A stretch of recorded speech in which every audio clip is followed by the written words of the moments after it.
تو میڈیا نے ہمیشہ سے ہمارا کسانوں کا ساتھ دیا، اس کے لیے ہم مشکور ہیں میڈیا کے۔ اور آج ملک بھر میں 84واں یوم پاکستان منایا جا رہا ہے اور تمام پاکستانیوں کو مبارکباد پیش کرتے ہیں۔ اور باقی جو میر علی میں بلوچستان میں جو دہشت گردی کے حملوں میں پاک فوج کے جوان شہید ہوئے، ان کے ورثہ کے لیے ہم ان کے ساتھ کھڑے ہیں، ان کے شانہ بشانہ ساتھ کھڑے ہیں، اور جو شہداء ہیں ان کو اللہ تعالیٰ جنت الفردوس میں جگہ عطا فرمائے۔ آپ کو پتہ ہے ہماری فورسز دن رات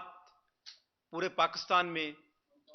اپنی کوششوں سے ملک میں امن لانے کی کوشش کر رہے ہیں، تو اللہ تعالیٰ ہماری فورسز کو دشمنوں کے خلاف، جو دشمن میرے ملک کی سلامتی کو متاثر کرنا چاہتے ہیں، اللہ تعالیٰ تمام فورسز کو ہمت دے کہ ان دشمن لوگوں کے اور دشمن قوتوں کا مقابلہ کر سکیں۔ ہمارے کسانوں کے جو ایشو ہیں، چاروں صوبوں کی جو گورنمنٹ نئی بنی ہے اور پرائم منسٹر صاحب جو ابھی الیکشن جیت کے آئے ہیں، بنے ہیں شہباز شریف صاحب، ان سب کو ہم مبارکباد پیش کرتے ہیں اور چاروں صوبائی حکومت اور پرائم منسٹر سے اپیل کرتے ہیں کہ اس وقت جو ملک کے حالات ہیں اور اس ملک کے حالات کو معاشی طور سے جو اگر آپ باہر نکالنا چاہتے ہیں اور ذرا مبادلہ کمانا چاہتے ہیں اور پاکستان میں ڈالر لانا چاہتے ہیں، تو آپ کے پاس ایک ہی حل ہے کہ آپ زراعت پہ ایمرجنسی ڈکلیئر کرتے ہیں۔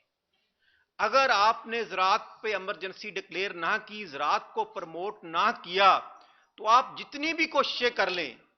کہ آپ ڈالر لا سکتے ہیں، باہر سے ذرا مبادلہ لا سکتے ہیں، وہ اس لیے نہیں لا سکتے کہ یونٹ تو 60 سے 70 روپے ہے، وہ فیکٹری مالکان 60-70 روپے کا یونٹ لگا کے کیسے دنیا میں کمپٹیشن کر کے آپ کو باہر سے پیسہ لا کے دے سکتا ہے۔ اگر صرف پاکستان کو زراعت کو چاروں صوبائی گورنمنٹ اور فیڈرل گورنمنٹ ہمارے کسانوں کے ساتھ بیٹھیں، ہم ان کو بتاتے ہیں کہ یہ ہماری یہ فصل ہے جو باہر جا سکتی ہے، جس سے ڈالر آ سکتا ہے، اس کے لیے ہمیں یہ چیز کی ضرورت ہے، اگر گورنمنٹ یہ ہمیں پرووائڈ کر دے۔ اس ٹائم سب سے جو مین ایشو ہے ہمارا، وہ ہے ہمارا بجلی کے یونٹ کا ایشو، جو اس ٹائم 60 سے 70 روپے یونٹ جو ہے، ہم وہ چلا کے کسان اپنی جو کاشت ہے وہ نہیں کر سکتا۔ ابھی آپ کے سامنے ہے کہ پچھلے سال گندم کا ریٹ 4000 تھا، کھاد کا ریٹ جو تھا وہ 3400-3500 روپے تھا، ڈی اے پی سستی تھی، بجلی کا یونٹ سستا تھا۔ آج وہی کھاد ہم نے یوریا جو 6000 میں لی، ڈی اے پی جو 14 سے 15000 میں لی، اور باقی جو چیزیں تو، اور وہ بھی لائنوں میں لگ کے ہمارے ہاں، اور نہری نظام کا جو سسٹم ہے وہ بالکل تباہ ہو گیا ہے۔ میں نے ابھی اسلام آباد میں آیا ہوں تو لوگ ایک ہی ڈیمانڈ کر رہے ہیں کہ چاروں صوبوں میں وہ کہتے ہیں منسٹری ایریگیشن مل جائے، کیونکہ سب سے زیادہ کرپشن اس میں ہے۔ تو میں گورنمنٹ سے اپیل کرتا ہوں کہ اگر آپ نے پاکستان کو ترقی پہ لے جانا ہے تو ابھی خاص کر گندم کا ریٹ ہے وہ 4000 روپے میں میری کاسٹ ہی نہیں پوری ہو سکتی۔ اتنی مہنگی بجلی، اتنی مہنگی کھاد، پانی کا نظام نہیں تھا، تو وہ میری کاسٹ ہی 4500 روپے آ رہی ہے۔ اور گورنمنٹ نے ابھی یہ بھی نہیں ڈیسائیڈ کیا کہ وہ ہم سے گندم خریدے گا کتنی۔ ابھی انہوں نے 4000 کا نوٹیفیکیشن کیا ہے، لیکن یہ بھی فیصلہ نہیں ہوا کہ گندم خریدی کتنی جائے گی۔ میں گورنمنٹ سے اپیل کرتا ہوں کہ اگر آپ نے کسان کو اتنا ستایا، گندم ہماری رل گئی، تو اگلے سال لوگ گندم کاشت نہیں کریں گے، اس کی جگہ پہ کوئی اور فصل کاشت کر لیں گے۔ میں گورنمنٹ سے اپیل کرتا ہوں، مجھے پتا ہے کہ گندم اگر آپ مہنگی خریدیں گے تو غریب آٹا کیسے خریدے گا، وہ مشکلات کا ہمیں پتا ہے۔ اور آپ کو پتا ہے کہ 70% جو زراعت کسان ہے ہمارا، وہ گندم تو کاشت کرتا ہے، لیکن وہ اپنے پاس اس کو سٹور نہیں کر سکتا، وہ بیچ کے اپنے سال کا، وہ اپنا بچوں کا گزارا پیٹ پالنے کے لیے اور چیزیں، سکول کی فیسیں اس میں وہ لگا دیتا ہے، اور اس نے بھی آخر پہ جا کے گندم خریدنی ہوتی ہے۔ تو ہم نہیں چاہتے کہ گندم مہنگی ہو، آٹا مہنگا ہو، لیکن جس طرح مریم بی بی نے، جو سی ایم پنجاب ہیں، انہوں نے 44 ارب روپے کا آٹے کا پیکج رمضان میں دیا، ہم اس پیکج کے خلاف نہیں ہیں، لیکن کیا وہ پیکج غریبوں کو ملا؟ ہماری بیوروکریسی کا یہ سسٹم ہے کہ ہم کھاد لینے جاتے ہیں، ڈیلر کے ساتھ اے سی ملا ہوا ہے، ڈپٹی کمشنر ملا ہوا ہے۔ کیا آپ نے جو 44 ارب روپے کا پیکج ہے، یہ 44 ارب روپے مجھے سولر کی مد میں آپ دے دیتے تو ہم 44 ارب روپے کا سولر لگاتے، وہ آپ جو جس سے ہم گندم کاشت کرتے وہ آپ 4000 کے بجائے مجھ سے 3500 میں خریدتے، جو کہ پورے پنجاب کے لوگوں کو آٹا سستا مل سکتا تھا. تو میری اپیل ہے کہ خدا کے واسطے جو گورنمنٹیں بنی ہیں اس بیوروکریسی پہ نہ جائیں, کسان تنظیموں سے بیٹھیں اور ہم ان کو بتاتے ہیں. اور پرائم منسٹر نے جو, آپ کو پتا ہے کہ ہم نے دھرنا دیا 8 دن, یہ سنٹورس چوک پہ ہم ادھر بیٹھے رہے, اسی پرائم منسٹر نے ہمارے سے 1800 روپے ارب کا پیکج کا اعلان کیا تھا, اور اس کی تشریح کے لیے بھی میرے دیکھنے میں 50 کروڑ روپے انہوں نے چینلز کو بھی دیا تھا کہ اس کی تشریح کریں کہ میں نے 1800 ارب روپے کسانوں کو دے دیا. تو ہم دوبارہ اپیل کرتے ہیں پرائم منسٹر صاحب سے کہ آپ وہ 1800 ارب روپے کا جو ہمارے ساتھ مذاکرت کر کے آپ نے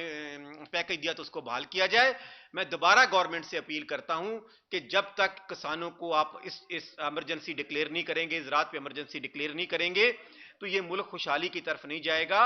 ہم کسان ہمیشہ سے, آپ کو پتا ہے کہ 70% جو فوج میں بیٹے کسانوں کے ہیں, شہید ہو کے آتے ہیں تو ہمارے گاؤں میں آتے ہیں. ہمارے بیٹے بھی ہمارے شہید ہو رہے ہیں. فوڈ اینڈ سکورٹی کو چلا بھی کسان رہا ہے, اور کسان شہادتیں بھی ان کے بیٹوں کی ہو رہی ہیں, اور زراعت میں بھی وہ تباہ و برباد ہو رہا ہے. تو میں گورنمنٹ سے اپیل کرتا ہوں کہ آپ نے ابھی تک کوئی پالیسی واضح نہیں کی کسانوں کے لیے, نہ پنجاب گورنمنٹ نے کی, نہ سندھ گورنمنٹ نے کی, نہ کے پی گورنمنٹ نے کی, نہ بلوچستان اور نہ فیڈرل گورنمنٹ نے کی. تو میں گورنمنٹ سے اپیل کرتا ہوں کہ ہم اپنے پاکستان کے حالات کو خراب نہیں کرنا چاہتے. ہم تو کسان ہمیشہ اپنے ملک کے لیے قربانیاں دی ہیں, لیکن عید کے بعد اگر ہمارے مسائل گورنمنٹوں نے حل نہ کیے تو پر امن احتجاج کریں گے. خفن پوش احتجاج ہوگا, سب سے پہلے ڈویژن پہ کریں گے, اور اگر ڈویژن کے دوران, احتجاج کے دوران گورنمنٹ نے ہمارے ساتھ مذاکرات نہ کیے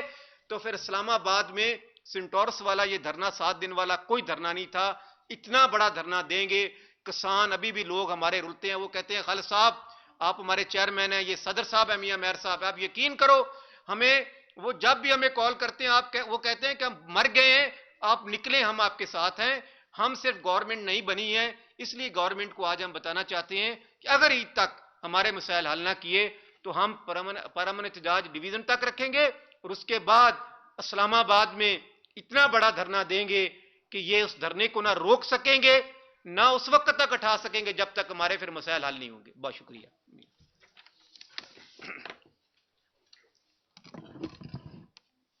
اعوذ باللہ من الشیطان الرجیم.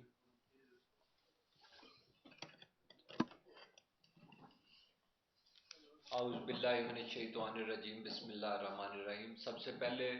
تو میں اسلام آباد کے میڈیا کا خاص طور پہ شکریہ ادا کرتا ہوں کہ انہوں نے ہمیشہ ہی کسان اتحاد کو ہر لیول پہ سپورٹ کیا. دوسرے نمبر پہ جو نئی حکومتوں کا جہاں تک تعلق ہے, اور خاص طور پہ ہمارے پنجاب کی حکومت, تو مجھے انتہائی شرم سے یہ بات کہنی پڑتی ہے کہ محترمہ مریم نواز صاحبہ نے آج تک ایگریکلچر پہ ایک بھی میٹنگ نہیں لی, اور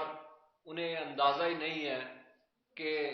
زراعت بھی ملک میں ہوتی ہے, پنجاب میں ہے یا نہیں ہے, یا کسان بھی کوئی اس پنجاب میں رہتا ہے یا نہیں رہتا. اسی طرح شوگر مافیا نے, شوگر ملوں نے کسانوں سے گنا لے لیا لیکن ان کو پیسے نہیں دیے. بہت ساری پنجاب کی ایسی ملیں ہیں جس میں کچھ ملیں حکمرانوں کی بھی ہیں, اور انہوں نے کسانوں کی پیمنٹس نہیں کی. اس کے ساتھ ساتھ واپڈا نے یہ ظلم کیا کہ یہ نئی حکومت کے آتے ہی جو ہماری ڈیفرڈ اماؤنٹ کی تھی کسانوں کے ٹیوبل کے بلوں میں, جو کہ عرصہ دراز سے ان کے ایشو تھے, ایوریج ڈالی تھی, ڈیٹیکشن ڈالی تھی, وہ ڈیفرڈ اماؤنٹس کو اٹھا کے بلوں میں ڈال دیا گیا, اور ہمارا ابھی جو یونٹ ریٹ ہے وہ تقریباً 54 روپے کے قریب پڑ رہا ہے. انڈیا میں 8 گھنٹے بجلی کسان کو فری ہے, اس کے ساتھ ساتھ باقی جو ٹائم ہے اس میں 3 یا 4 روپے یونٹ کا ریٹ بل آتا ہے. اور اسی طرح جو گندم ہے, گندم کو بھی ریگریٹ کیا جا رہا ہے, اس کو ریٹ نہیں اس کا بڑھایا جا رہا. اگر یہی زیادتی گورنمنٹ کرے گی تو پھر ہم مجبور ہوں گے کہ ہم لاہور بھی بند کریں, ہم اسلام آباد بھی بند کریں. ہمیں کوئی شوق نہیں ہے, ہم احتجاج نہیں کرنا چاہتے. ہمارے گھروں میں بھی بچے ہیں, ہمارے بھی مسائل ہیں, ہم نے بھی دنیا میں رہنا ہے, لیکن ہم مجبور ہو کے احتجاج کی طرف بڑھتے ہیں. اور نون لیگ کی حکومت نے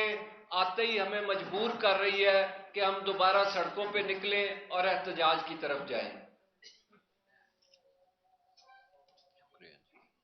خالد بار صاحب یہ بتائیے گا کہ جیسے کہ آپ نے ابھی بات کی کہ گندم اور سیزن شروع ہو چکا ہے، کٹائی بھی تقریباً بعض جگہ پہ ہو چکی ہے، مکمل ہو چکی ہے، پنجاب میں ابھی شروع ہے، تو کیا وجہ ہے کہ حکومت اس بار جو کسانوں کو اگنور کر رہی ہے؟ کیا جان بوجھ کے یہ اقدام کیا جا رہا ہے یا اس کے پیچھے کوئی مافیا ہے جو کہ حکومت میں موجود ہے؟ کون سے وہ عوامل ہیں جو کہ یہ سب کچھ کروا رہے ہیں؟ دیکھیں جی، ہمارے کسانوں کو آج تک عزت بخشی نہیں گئی. ان کو کوئی پتہ نہیں وہ